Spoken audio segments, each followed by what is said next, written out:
Hello class, आज हम लोग यहाँ पर संस्कृत के चौथे पाठ की स्टार्टिंग करेंगे। आपकी बुक का जो चौथा पाठ है, आकारांत स्त्रीलिंग।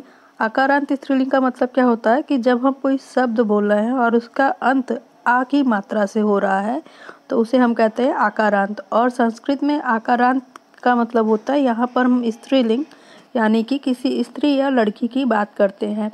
जैसे कि आपका जो पुल्लिंग होता है उसका अंत किससे होता है? अकारांत से। क्या अंतर हम लोग समझेंगे इसमें कि अगर पुल्लिंग है तो वहाँ होगा अकारांत, यानी उसके शब्द का अंत अ से होगा और यहाँ पर शब्द का अंत आ से होगा। जैसे वहाँ हम बोलते हैं बालक, अगर आपने इसका उच्चारण किया बालक तो अंत में क्या आया? अ।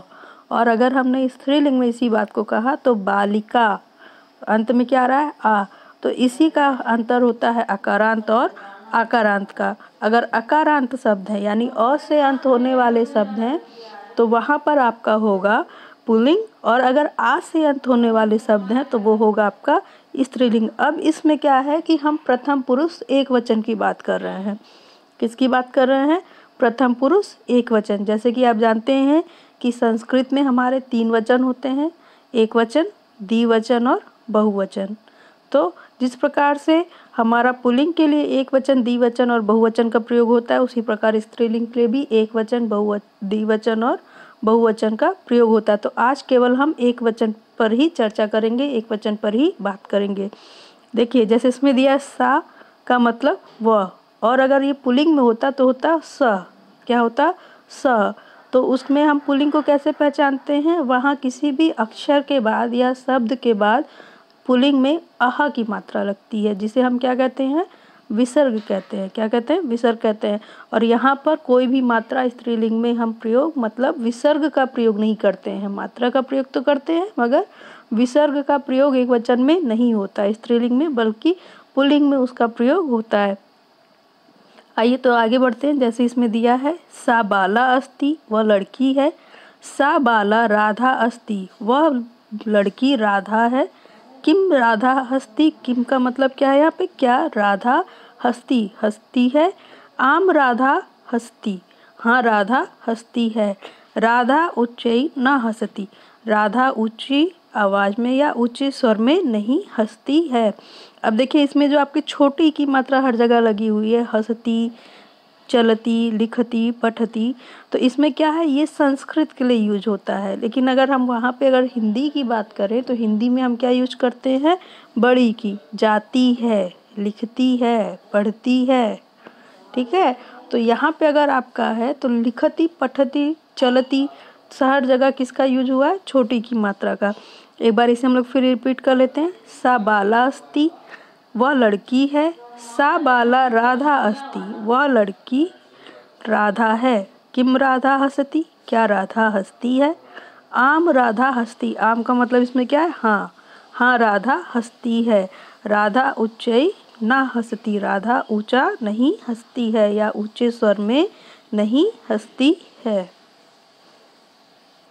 अब देखिए, यहाँ है सा छात्रा अस्ति, वह लड़की है, वह छात्रा है, वो विद्यार्थिनी है। छात्रा स्वयं पठती, वह छात्रा खुद पढ़ती है, स्वयं पढ़ती है। छात्रा कदा पठती, छात्रा कदा मतलब क्या होता है? कब। पठती, पढ़ती है। विद्यार्थिनी कब पढ़ती है? छात्रा तदा पठती यदा सा ना खेलती, छात्रा तब पढ़ती है यदा जब सा ना खेलती, वह नहीं खेलती है। सा अम्बा अस्ति, वह अम्बा है, अम्बा मतलब माता है, वह माता है। किम अम्बा नमति, क्या अम्बा, क्या माता नमस्कार करती है। ना अम्बा ना नमति, नहीं अम्बा नमस्कार नहीं करती है। सातु पचती, वह, तू का मतलब क्या हो जाएगा? तो, वह तो पचती पकाती है। क्या पकाती हैं? भोजन पकाती हैं। अब इसके बाद है सा शाखा अस्ति, वह टहनी है। सा शाखा हरिता अस्ति, वह टहनी हरी है। हरिता शाखा पतति, हरी शाखा, हरी टहनी गिरती है। पतति का मतलब क्या है? गिरना। तो यहाँ क्या होगा? हरी टहनी गिरती है। हरिता शाखा नीचे पतति, हरी शाखा नीचे गिरती है। हरी शाखा नीचे गिरती है। सा कोकिला अस्ति, वह कोयल है। सा कोकिला कृष्णा अस्ति, वह कोयल काली है। कृष्णा का मतलब क्या हो गया? काली। अब इसमें देखिए यहाँ स्त्रीलिंग है, इसलिए हमने यहाँ क्या प्रयोग किया? कृष्णा, आ की मात्रा। और अगर यहाँ पर पुल्लिंग होता, अगर यहाँ कौवे की बात होती तो काका कृष्णा अस्ति, वहाँ पर अह की मात्रा लगती, और यहाँ किसकी मात्रा लगी है? आ की मात्रा लगी है। कृष्णा कोकिला गायती, काली कोयल गाती है। कृष्णा कोकिला गायती, काली कोयल गाती है। कृष्णा कोकिला कुत्र गायती, काली कोयल, कुत्र मतलब क्या हो जाएगा? कहाँ? गायती, गाती है। काली कोयल कहाँ गाती है? कृष्णा कोकिला ऊपरी गायती, काली कोयल ऊपरी, ऊपर गाती है, यानी टहनी के ऊपर बैठकर गाती है। तो हम क्या कहेंगे यहाँ पे? काली कोयल ऊपर गाती है। तो ये आपका जो चौथा पार्ट है, ये आपका किससे है? स्त्रीलिंग से संबंधित है। किसी स्त्री की बात होगी या किसी लड़की की बात होगी।